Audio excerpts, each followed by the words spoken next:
My name is Nintunze Ivete. I'm a member at here Grace United Methodist Church. I've been here for 3 years. My name is Henry Ayubu, and I am 19 years old right now, and I'm from Tanzania, but I was born in the Congo, and I grew up in Tanzania, and my parents, they're from Burundi, and all the 3 countries they in East Africa. My name is Nijimbere Elfes.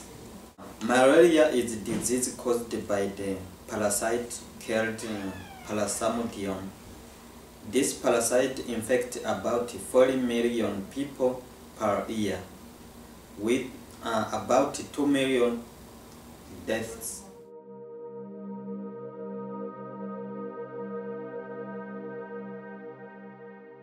My name is Vida Davis, and originally I'm from West Africa, and I have been here since 1983.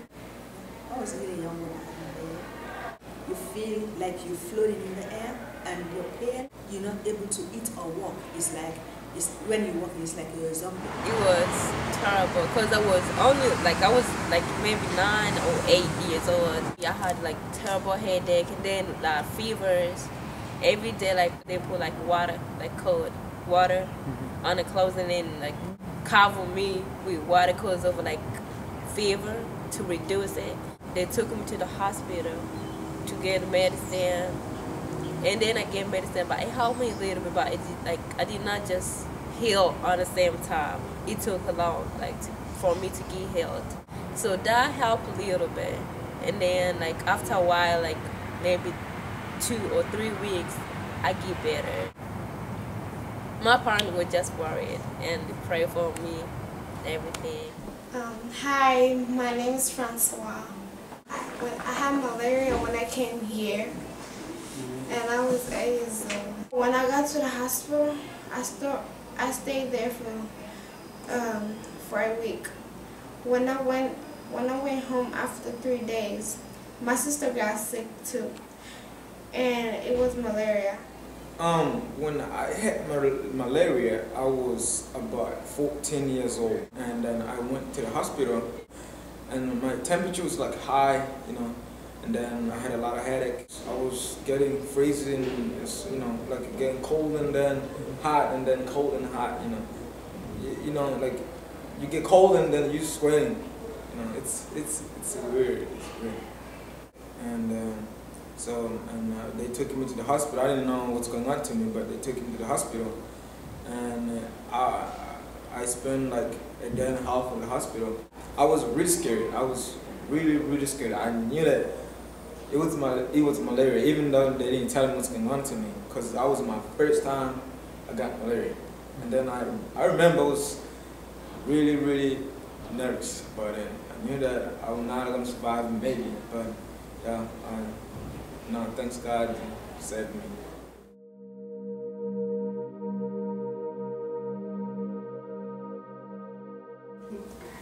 Hi, my name is Emmanuel Kamal.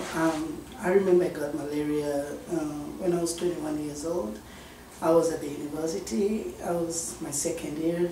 It started like a fever. I had a headache, and then it was in the afternoon. By evening, I was having fever, and I was vomiting, and by the time I realized that it was malaria, I was so bad. So they had to rush me to the hospital.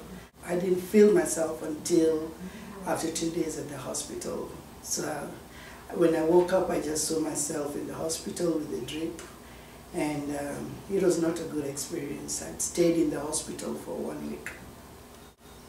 So malaria is not a good disease, and it's a killer. I'm glad that I was able to get out of hospital, and I'm doing good.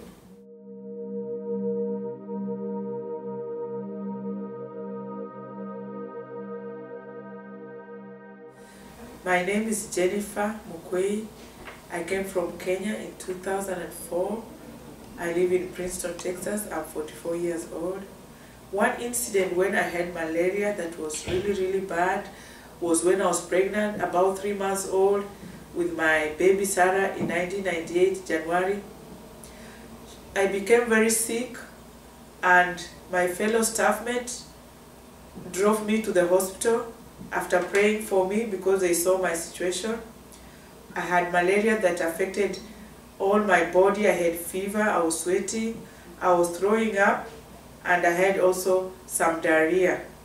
It was so bad because I was weak. My immunity had gone down because I was pregnant. I slept in the hospital for 3 days, whole day and night.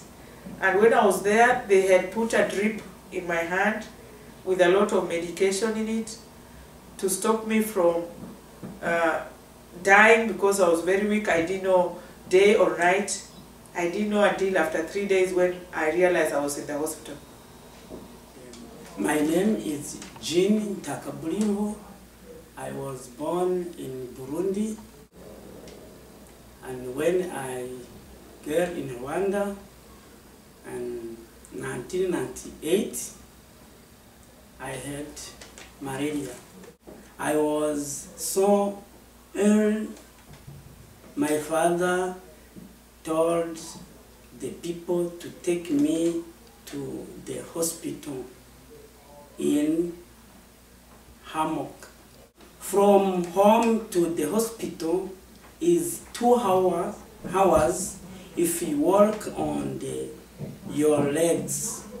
I stayed in the hospital for 2 days, and I didn't know where I was. I looked like a dead person. I stayed in the hospital for 3 weeks. My name is Mary Meriti. I'm an associate pastor at Grace UMC. I was carried in a donkey when I fell sick in the school when I was 10 years of age. And my mother had to take me to the hospital by use of a donkey. I was put at the top of the donkey, and because they are fearing me to fall, I was, so bad. They tied me with a rope across round the donkey, bottom of the donkey, and the rope goes above my body, and so that when the donkey walks, I can't fall. So going 2 hours on the top of a donkey, it's not an easy thing. My name is Harriet McKenna. I was born in a small village where even roads was a problem, and clinic itself was a problem even to get where it is.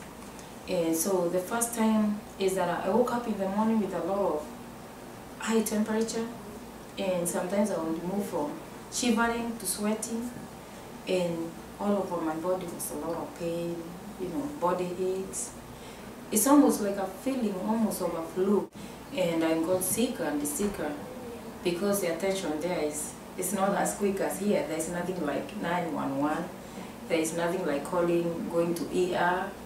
It's like living in Dallas, and the first place you can get and line up for days for attention is in Houston. So you can imagine the distance, especially with the people with no vehicles, no telephones. The first thing my mom knew is that I was almost convulsing because the effect was so high. And I almost passed out, and so my mom, the first thing she thought of is to take me to the next main road where she could get some ride. So they threw me on a wheelbarrow. I don't know if you know a wheelbarrow. And my older brother, then to assist my mom and dad, everybody's running helter-skelter. They don't know what to do, and trying to run me to the main road on a very rough, dusty road. And when we got there, we stayed almost an hour, 2 or 3 before even any passenger vehicle made a stop. We call them matatus. And finally one made a stop. And now this passenger vehicle want to leave me another place, or like a bus stop, where I have to walk way far from the main road to the hospital. And so when we got there, because the wheelbarrow went back with my brothers, or somebody took the wheelbarrow back, my mom had to try and carry me on her back. And I was a grown lady, a grown woman. And I was treated with malaria queen. It's a very bitter pill. And after that, I was given another one because malaria queen didn't help me much. And I turned out to be allergic to whatever they gave me. I almost died because I'm allergic to sulfur. and nobody knew about it. So my whole lips, it's like somebody cut them off with a knife. I was bleeding fresh blood, like, and then, so I went back home with a few tablets before I was transplanted to Nairobi. I almost died. It was by the grace of God. So it's still terrible as it is, as it was. Nothing has changed.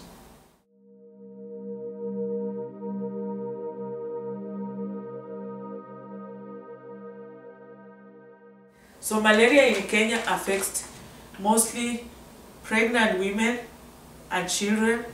And children, because their immunity has not developed, like about 30,000 Kenya kids are affected and some of them die. I'm not very specific, but among those 30,000, it's likely like 20,000 die because the hospitals are very far. If you don't have a car to take you, or a motorbike or a bicycle, you walk. And you can walk up to 5 hours before you reach a hospital. When you reach a hospital, you have to line up. By the time you reach where they do the lab test, maybe your body is so weak, and that's why children usually die. By then their system has shut down, they are dehydrated because of throwing up and diarrhea and fever, so they just die on the line. And that's why we have so many deaths for pregnant women and children.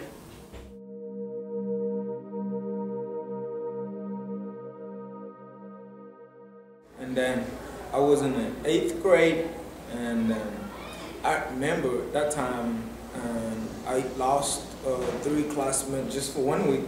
So it was just like a terrible disease that time. It was in history class, we were talking about Romans. We got to school at 8 o'clock in the morning and we left at 2:30. And then the next day in the morning, those 3 classmates didn't come to school. We heard that they sick. And then after that, we heard that they died. And I was like, what? We were here yesterday, and we were talking, they were fine. How come they died now? So then they found out that they died from malaria. I lost an auntie and with malaria, so it's not a good feeling. So we didn't know that she had malaria until when it was too late. By the time they realized that she had malaria, from the house to the hospital, it was impossible for us to get treatment on time. So she died on the way to the hospital.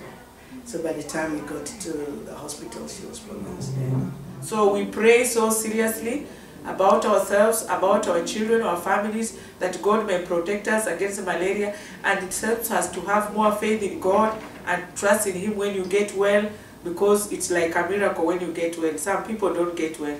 I lost a brother-in-law who was only 58 years in 2008, and he left a large family of 11 children. Some of them had not even gone to high school. So we have 11 orphans in our family. Well, malaria can be fatal. It kills. Actually, I lost one of my sisters through malaria, so it's a thing which really makes me feel.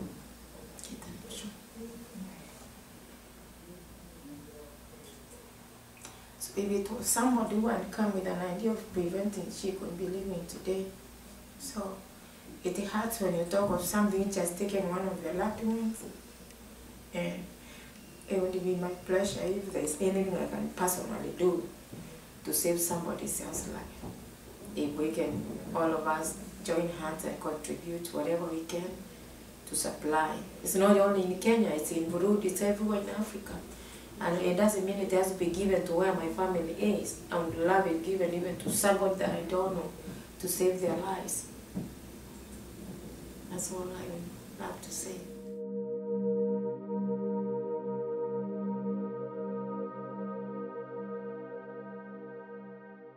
It is my prayer that as people watches this video and think about it, they'll be able to be touched. God will touch them to have that passion to contribute towards the eradication of malaria in Africa. Well, our church, what I would say is that if we could be able to buy the mosquito nets play a very big role.